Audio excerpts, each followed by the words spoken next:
السلام علیکم پیارے بچوں، ہماری آج کی کہانی کا نام ہے شکر گزار پرندہ۔ ایک گھنے جنگل میں ایک ننھا سا پرندہ پپو رہتا تھا۔ پپو خوش تو رہتا تھا، لیکن وہ ہمیشہ دوسروں کی چیزیں دیکھ کر حسد کرتا۔ اگر کسی کے پر زیادہ رنگین ہوتے تو کہتا، کاش میرے پر بھی اتنے ہی خوبصورت ہوتے۔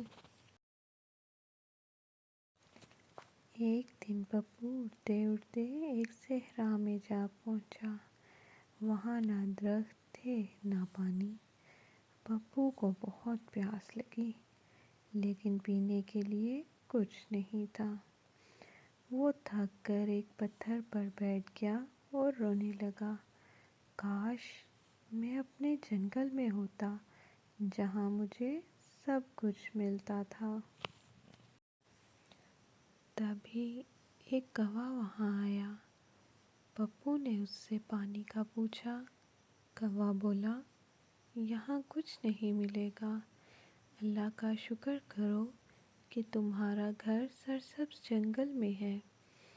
پپو کو اپنی غلطی کا احساس ہوا۔ وہ اللہ تعالیٰ سے دعا کرنے لگا، یا اللہ مجھے اپنے گھر واپس پہنچا دے، میں ہمیشہ تیرا شکر ادا کروں گا۔ اللہ نے اس کی دعا قبول کی اور ایک ہوا کا جھونکا آیا جس نے پپو کو اڑا کر اس کے جنگل میں پہنچا دیا۔ اب پپو ہر دن اللہ کا شکر ادا کرتا تھا۔